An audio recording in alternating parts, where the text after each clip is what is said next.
কথাটো হৈছে কি একদম ক্লিয়াৰ কথা দেখ কথাটো ইমান হেৰিয়া নহয় আপুনি চাব যোৱা প্ৰায় স্বাধীনতাৰ পিছৰ পৰা যিমান গভৰ্ণমেণ্টবোৰ আহিছে মেণ্টেলিটি এটাই যে কিবা এখন যদি হিন্দু ফেভাৰত কিবা যদি হিন্দু ফেভাৰ বা হিন্দু মানুহৰ চেণ্টিমেণ্টৰ কিবা যদি হেৰি কৰিব লগা যদি লগে কংগ্ৰেছৰ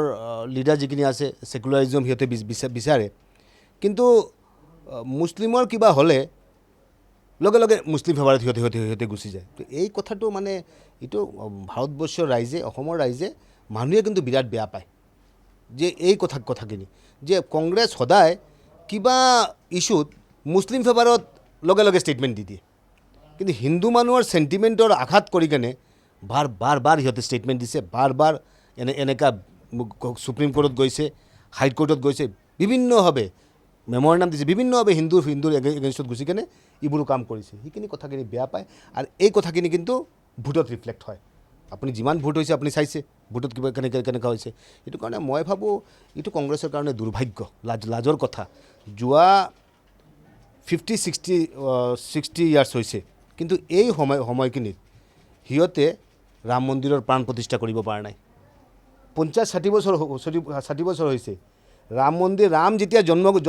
জন্মগ্ৰহণ কৰিছিলে ইটো জেগাত ৰাম মন্দিৰ বনাব পৰা নাই এই কথাখিনি ৰাইজে চাই থাকে নহয় সেইটো কাৰণে মই আপোনাক কৈছোঁ আৰু যে আপুনি ভোটটো আজিৰ দিনত ভোটটো এনেকুৱা কিয় হৈছে কাৰণ আজিৰ দিনত পাকিস্তানত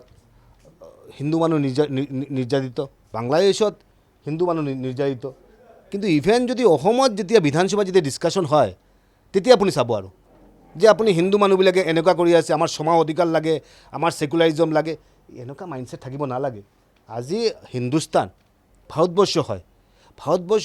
ভাৰতবৰ্ষৰ হিন্দু মানুহৰ চোৱা পোৱাটো অকণমান বেছি থাকিব স্বাভাৱিকে থাকিব আৰু এইটো অটল বিহাৰী বাজপেয়ীয়ে কৈছিল আৰু কাৰণ য'ত আপুনি দেখিছে যে পাকিস্তানত যেতিয়া মাইনৰিটি মানুহ যেতিয়া মানে হিন্দু মানুহ যেতিয়া নিৰ্যাতিত হয় তেতিয়া সিহঁতে কথা নাপাতে আৰু কিন্তু গাজাত যেতিয়া মুছলিম মানুহ নিৰ্যাতিত হয় তেতিয়া সিহঁতে কথা পাতে এই মাইণ্ডছেটটো চেঞ্জ কৰিব লাগিব ভাৰতীয় মুছলমান এপিজে আব্দুল কালামৰ নিচিনা ভাৰতীয় মুছলমান যিখিনি আছে ভাৰতীয় মুছলমান আৰু শৰীফা কুৰেশ্বি কেইদিনমান আগতে হেৰি হৈছিল আমাৰ তেওঁ চাব যে এনেকৈ ডেডিকেটেড মুছলমান মানুহ আছে কিন্তু আজিৰ দিনত যদি এইবোৰো যদি হয় যদি তেনেহ'লে মানুহৰ বেয়া পায় আৰু ৰিফ্লেক্ট কিন্তু ভোটলৈ কনভাৰ্ট হয় আৰু এইবিলাক আপুনি যেতিয়া কংগ্ৰেছত আছিলে তেতিয়া এই বিষয়বিলাক আপুনি উত্থাপন কৰে নে নকৰে আপুনি ৱৰ্কিং প্ৰেচিডেণ্ট আছিলে আপোনালোকক মই অনুৰোধ কৰিম যে আপোনালোকে মোৰ টাইমলাইনত যাব আৰু ফেচবুকত যাব আৰু যিমানবোৰো হেৰি হৈছে মানে এইবিলাক ইছ্যুজ দিছে যেতিয়া আহিছে ৰাম মন্দিৰ হৈছে মই ধন্যবাদ জনাইছোঁ কা হৈছে মই ধন্যবাদ জনাইছোঁ মাইনৰিটি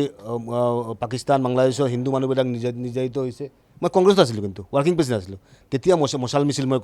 কৰিছিলোঁ তেতিয়া তাৰ হেৰিয়া জনাইছোঁ বিৰোধিতা কৰিছোঁ যে এনেকুৱা মাইনৰিটি মানুহ হিন্দু মানুহক নিৰ্যাতিত হ'ব নালাগে এইটো কাৰণে আপুনি যে বিৰোধিতা কৰিছে আজিৰ দিনত অফিচিয়েল হৈছে আপোনাৰ ফেচবুকখন হৈছে অফিচিয়েল টুইটাৰ হৈছে অফিচিয়েলি মই জনাইছোঁ মই বাৰ বাৰ কংগ্ৰেছৰ মজিয়াত মই কৈছোঁ আৰু যে আপোনালোকে এনেকুৱা ৰাজনীতি নকৰিব এইটো কাৰণে নকৰিব যে হিন্দু মানুহৰ আৱেগ লৈ আপোনালোকে ৰাজনীতি নকৰিব আজিৰ দিনত আমি দেখিছোঁ যে কংগ্ৰেছে সদায় হিন্দু মানুহৰ আৱেগ লৈ ৰাজনীতি কৰে এটাই এজেণ্ডা যে আমি 20% বা এই মুছলিম মানুহখিনিক বিশেষকৈ মাইনৰিটি মানুহখিনিক আমি কেনেকৈ আমি খুচি ৰাখিব পাৰি সিহঁতক যাতে সন্তুষ্ট কৰিব ৰাখিব পাৰি এই কথা কৈ এই কিছুমানক সন্তুষ্ট ৰখাৰ কাৰণে বাকীখিনি গুচি গ'ল আৰু মেজৰিটি ছেকশ্যনখিনি গুচি গ'ল আৰু সেইটো কাৰণে কংগ্ৰেছৰ আজি মই ভাবোঁ যে মেণ্টেলিটিটো যদি চেঞ্জ নহয় কংগ্ৰেছটো ৰিভাইভ নকৰে কাৰণ আজিৰ দিনত গ্ৰাছৰুট লেভেলত কংগ্ৰেছ নাই আজি মানুহৰ মাজত কংগ্ৰেছ নাই কাৰণ কংগ্ৰেছে যিটো প্ৰতাৰণা কৰিলে তাৰ উত্তৰ কিন্তু ৰাইজে এতিয়া প্ৰত্যেকটা বছৰ প্ৰত্যেকটা ইলেকশ্যন হয় যেতিয়া সেইবিলাক উত্তৰ দি থাকে আমাৰ ৰাইজে গৌৰৱ গগৈ প্ৰেচিডেণ্ট হোৱাৰ পিছত এতিয়া দেখা গৈছে কংগ্ৰেছে বহু ক্ষেত্ৰত সংগঠনক শক্তিশালী কৰিবলৈ লাগিছে বা আপুনি কি ভাবে গৌৰৱ গগৈৰ নেতৃত্বত কংগ্ৰেছ সফল হ'বনে কিবা এটা হ'বনে ইমানখিনি মই ক'ব বিচৰা নাই কিন্তু 10টা-5টা নেতাগিৰি কৰিলে নহ'ব আৰু ৰাতিপুৱা 10টাৰ পৰা বিকাল 5টালৈ কাৰণ মই কৈছোঁ আৰু যি সময় আমাৰ মুখ্যমন্ত্ৰী আমি দেখিছোঁ যে 3টা-4টা মানে 16-17 ঘণ্টা কেতিয়াবা ৰেষ্ট লয় মই দেখা নাই আৰু মানুহজনে ৰেষ্ট দেখা নাই। এই সময়ত 10টা-5টা ৰাজনীতি কৰিলে হ'ব নেকি? সেইটো কাৰণে মই অন ৰেকৰ্ড কৈছোঁ আপোনাক, গৌৰৱ গগৈ ডাঙৰীয়া মই ৰেকৰ্ড কৈছোঁ। তেওঁ শিলচৰলৈ গৈছিল, তেতিয়া মই ৱৰ্কিং প্ৰেচিডেণ্ট আছিলোঁ। মই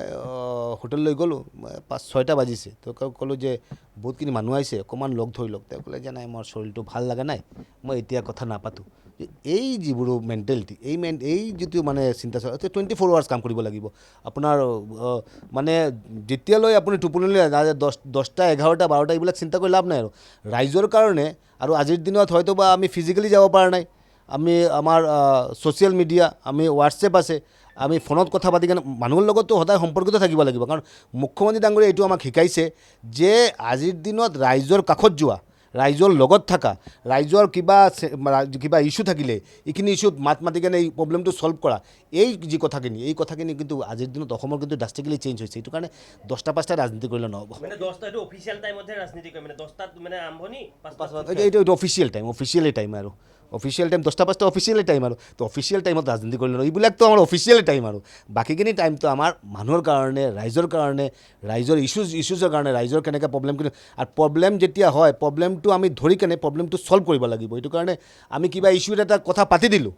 আমি কিবা এটা ইছ্যু এটা হ'ল আৰু এই ইছ্যুত আমি কিবা এটা আন্দোলন এটা কৰি দিলোঁ, আন্দোলন কৰিলেই নহ'ব আৰু। কাৰণ আল্টিমেটলি এতিয়া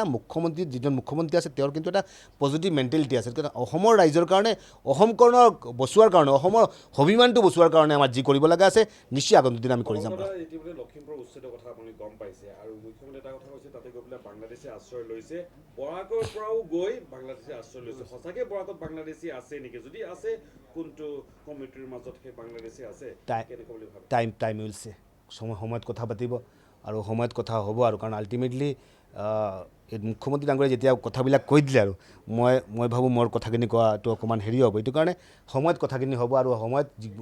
যিমান তথ্য আছে গোটেই তথ্যবিলাক আপোনালোকে পাই যাব। কংগ্ৰেছে এটা ইছ্যু কৰি আছে যে বিজেপি বিধায়কসকলৰ, মন্ত্ৰীসকলৰ ধনক লৈ পেলাই মানে বহুত বেছি সা সম্পত্তি আহৰণ কৰিছে। আপুনি কি ভাবে, সঁচাকৈ বিজেপিত যোৱাৰ পাছত সা সম্পত্তি আহৰণ কৰিব পাৰিনে আৰু কৰিছেনে? চব কথাটো হৈছে কি, আপোনালোকে এই যিবোৰ কথা বাৰ্তা কৈ থাকে আৰু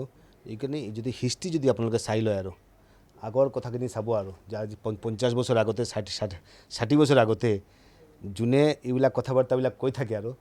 আগৰ কথা বাৰ্তাবিলাক কি আছিলে, আগতেও কেনেকৈ আছিলে, আগতে 2G 3G কেলেংকাৰী কেনেকুৱা হৈছিল কি, 2G 3G জিজাজি বহুতখিনি কেলেংকাৰী হৈছিল। এই যে লাখ কোটি টকীয়া যিবিলাক কেলেংকাৰী হৈছিল, এই কেলেংকাৰী কথাবিলাক পাতিব আপোনালোকে। এইবিলাক পাতিলে আমাৰ মনত একটা ভাল পাওঁ যে আল্টিমেটলি ভাৰতবৰ্ষৰ টকা, অসমৰ টকা কেনেকুৱা তছ্ৰূপ কৰা হৈছে, এই কথাখিনি আমি জানো নহয়। এইবিলাক প্ৰশ্ন কৰিলে আৰু মই ভাবোঁ মই আগন্তুক বিধানসভাত কিন্তু মই কথাখিনি কিন্তু আনিম কিন্তু, যে এই যে যিমান কেলেংকাৰী হৈছে, কাৰ দিনত কি কেলেংকাৰী হৈছে, কেনেকুৱা কি হৈছে, কেনেকৈ আমাৰ ৰাইজৰ টকা যিখিনি আছে কোনে খাইছে, কি হৈছে, এই কথাখিনিও নিশ্চয় আগন্তুক দিনত আপোনালোকক দি দিম। আপুনি বিশ্বাস কৰেনে যে বিজেপি যোৱাৰ পাছত মানুহে ধন আহৰণ কৰিব পাৰি, যিটো কংগ্ৰেছে কৈ আছে যে সা সম্পত্তি অধিকাৰী হৈ গৈছে, জয়ন্ত মল্ল বা আন কোনোবা তুলিৰাম ৰঙানৰ কথা কৈ আছে, আপুনি ভাবেনে বিজেপি যোৱাৰ পাছত ধন সম্পত্তি আহৰণ কৰিব পাৰে? মই এইবিলাক নাভাবোঁ। এইটো আপোনালোকে প্ৰশ্ন কৰিলে মই এইবিলাক নাভাবোঁ আৰু মোৰ এইটোলৈ হেৰিয়া নাই। আৰু ধন সম্পত্তি বা যিবোৰ কথা আছে, বহুতে তাৰ ব্যক্তিগতভাৱে বহুতে কমাই থাকে, বহুতে ব্যক্তিগত হেৰিয়া আছে। সেইটো কাৰণে এইবোৰলৈ আমি কথা পাতিব বিচৰা নাই। কিন্তু মই ভাবোঁ যে বিগত দিনত যে অসমৰ যিখিনি ৰেভিনিউৰ টকা, অসমৰ যিখিনি চেংচন থাকে, অসমৰ ৰাইজৰ যিখিনি টকা আছে, সেইখিনি টকা আত্মসাৎ কৰা হৈছে, সেইখিনি লৈ কথা পাতিব লাগে।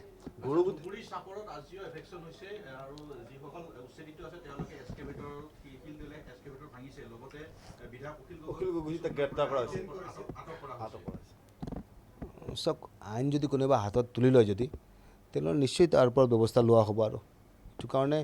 আইনৰ ওপৰত চলিব। কমলাক্ষ দেৱপ্ৰকাশৰ কাৰণে এটা আইন, বেলেগৰ কাৰণে এটা আইন নহ'ব নোৱাৰে। এইটো কাৰণে আইনৰ ওপৰতে চলিব আৰু।